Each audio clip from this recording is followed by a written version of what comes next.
Hi, I'm Phil Albertelli, and this is The Week in Doubt, a podcast for atheists, agnostics, and whoever, and this is episode 161, I guess.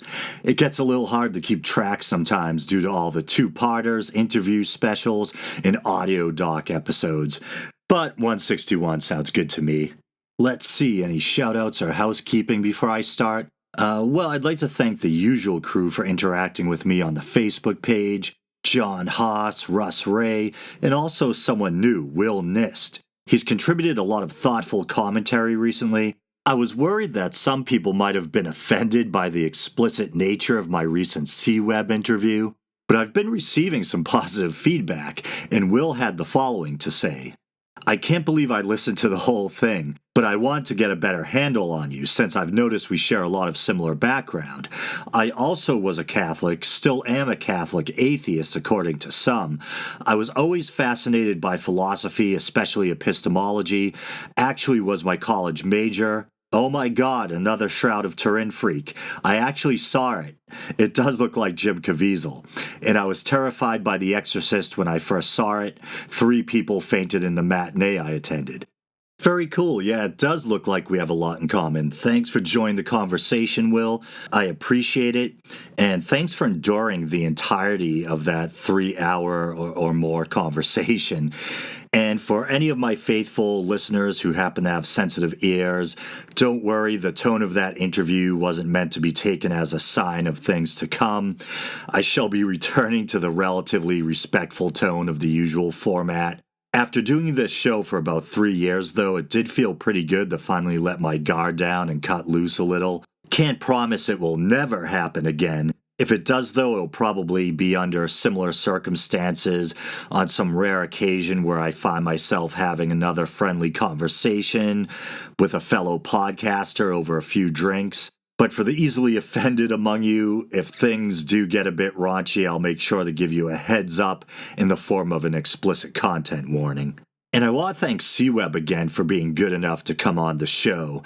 He's a busy guy with a lot on his plate, but I kind of trapped him. He really wanted me to join his fantasy football league, and as regular listeners probably already know, I have zero interest in sports. But out of friendship, I said, hey, why not?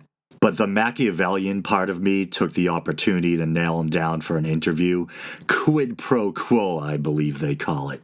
And due to my drunken impression of Buffalo Bill from The Silence of the Lambs, Chris has taken to calling me Buffalo Phil.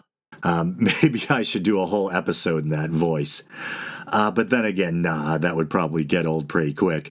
But anyway, vulgarity aside, I hope everyone enjoyed that epic interview episode. And if you're not already a subscriber, please check out Chris's podcast, Paranormal Skeptic Academy.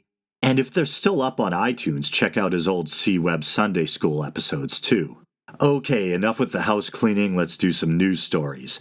First up is a strange little story that surprisingly blew up and captured national attention. I say surprisingly because it's almost a non-story in my opinion, but I think it still merits discussion. It's regarding the case of a Duke University student who happens to be a devout Christian. They were offended by the subject matter of one of the books on their summer reading list and decided not to read. And if I understand the facts correctly, there were some other Christian students, too, who took a similar stance. I wonder how they'd react to my drunken conversation with C-Web. But that's probably not on the syllabus. But maybe it should be. But anyway, I'll read a news story that offers a kind of brief synopsis.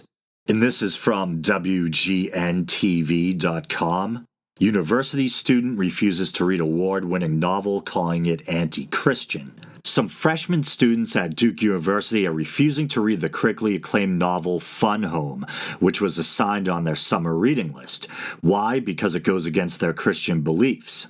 The graphic novel, which won many awards, made the New York Times bestseller list and was recently adapted into a musical that took home 5 Tonys this year.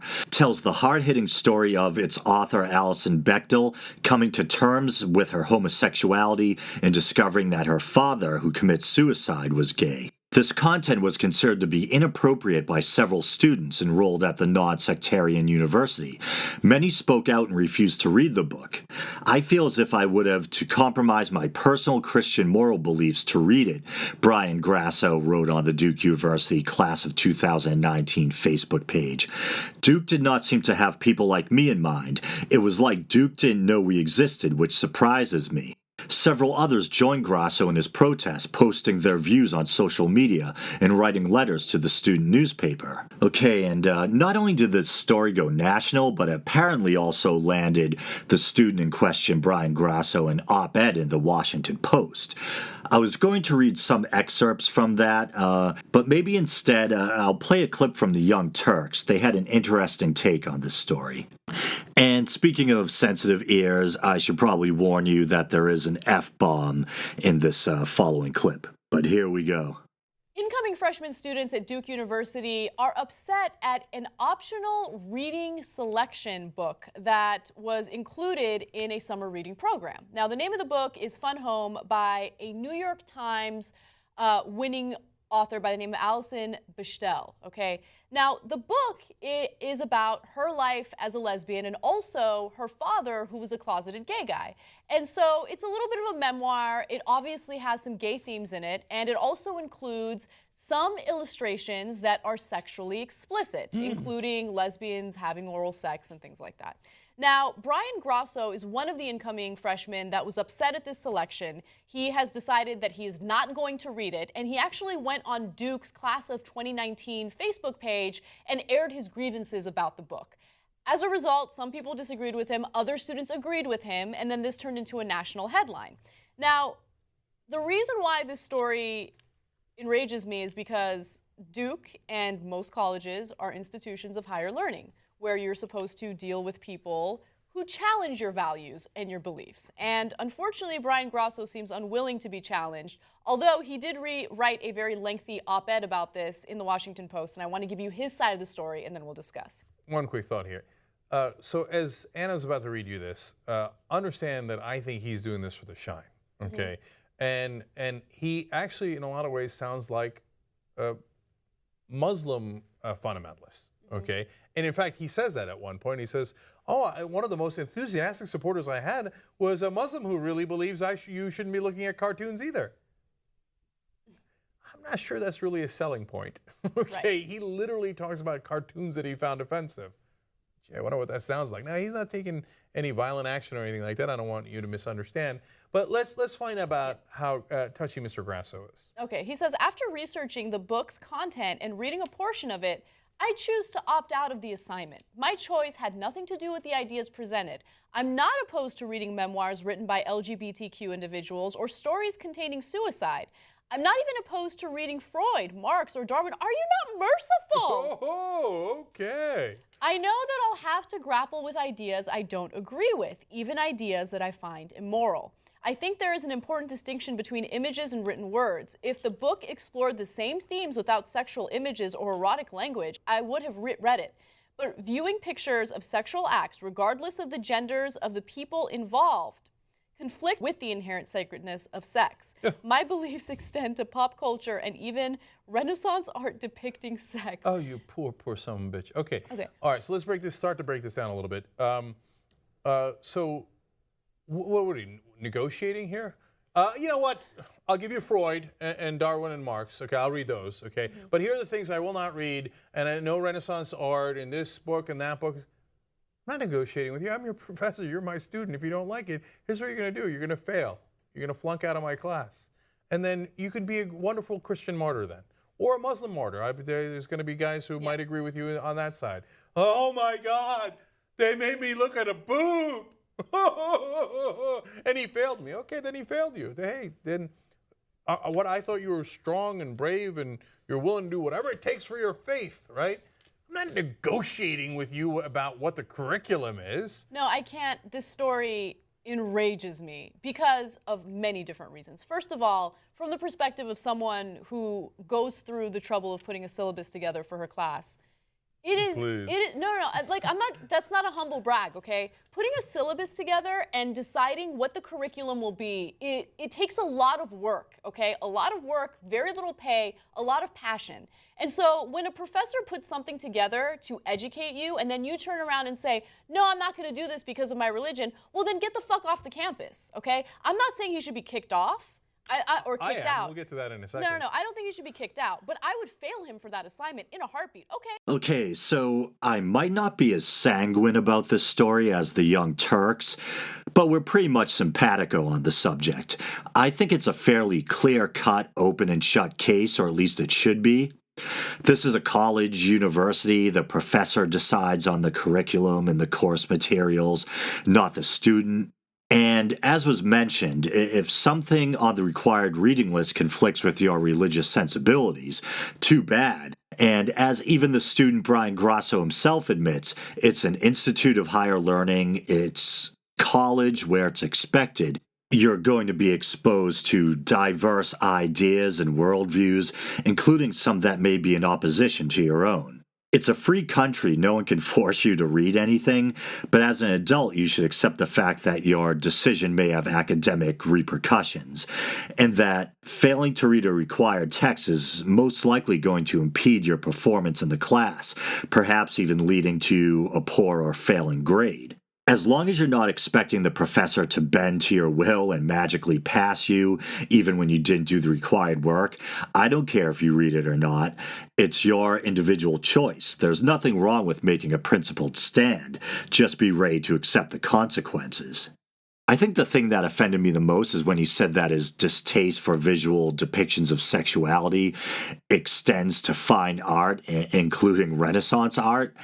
I don't know if it's the artist or art lover in me or what, but that did stop me in my tracks. That does kind of smack of the ugly fundamentalist mindset akin to that of the Islamic extremists, namely ISIS, that have been in the news destroying precious works of art from the ancient world, basically erasing human history in the name of narrow-minded fundamentalism. And there's been a slew of those stories about ISIS destroying artifacts and monuments in the news lately. For those of us that care about ancient history, it's very disheartening.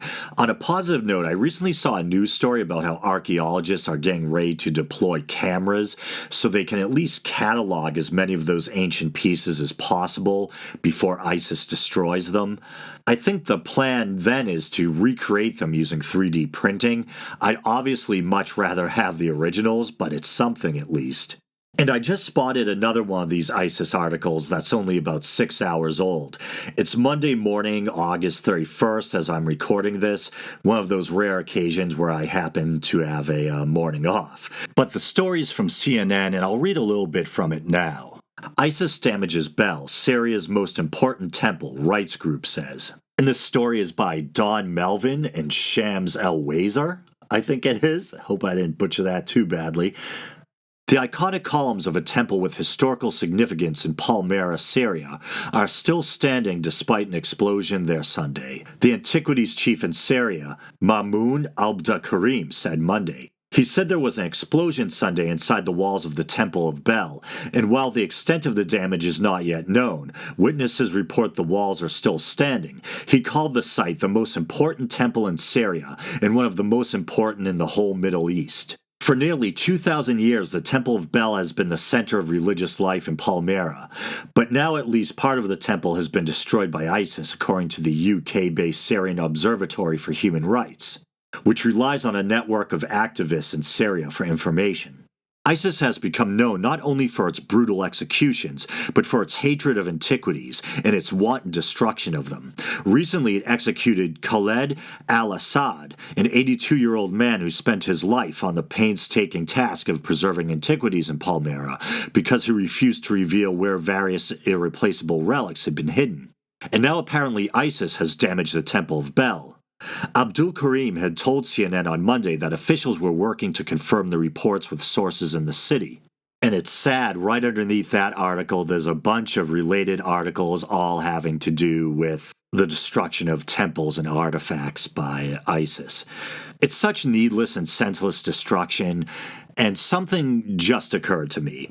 Much of this artwork and architecture predates Islam, and yet previous generations of Muslims throughout the centuries didn't seem to be threatened by these works or felt the need to destroy them.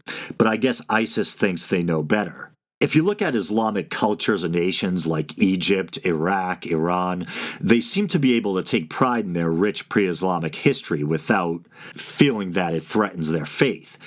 I'm sure there may be some imams or mullahs who may have fundamentalist attitudes towards this stuff, but nevertheless, we haven't seen this rampant destruction of pre-Islamic art and architecture until ISIS, that I'm aware of at least. There may have been other such fundamentalist uprisings in the past, but I don't know. There is that famous story about Muhammad supposedly destroying the 360 idols at the Kaaba in Mecca, so maybe that plays some role in ISIS's thinking. But on the other side of the coin, Islam itself clearly has, since its inception, absorbed or adopted aspects of Arabian paganism. But anyway, don't destroy ancient art. With that being said, I guess I'll call this episode a wrap. You guys know the drill. Please like the Facebook page. Please follow the show on Twitter. Please check out the YouTube channel. You can also listen on Stitcher. You can subscribe to the show via iTunes. You can also rate the show via iTunes. You can go to Podbean, that's Podbean, and check out the archives going all the way back to episode 1. Just go to Podbean and search for The Week in Doubt. While you're there, if you feel like supporting the show, you can contribute as little as 99 cents through the PayPal widget. You can also support the show monetarily via Patreon. Just go to patreon.com/theweekindoubt. And for as little as $1 a month, you'll not only be supporting the show, but you'll also gain access to bonus content. Right now, it's the audio documentary, A Brief History of St. Patrick, as well as the audio version of the H.P. Lovecraft short story, The Tomb, which I recently recorded. With all that being said, thanks for listening, and until next week.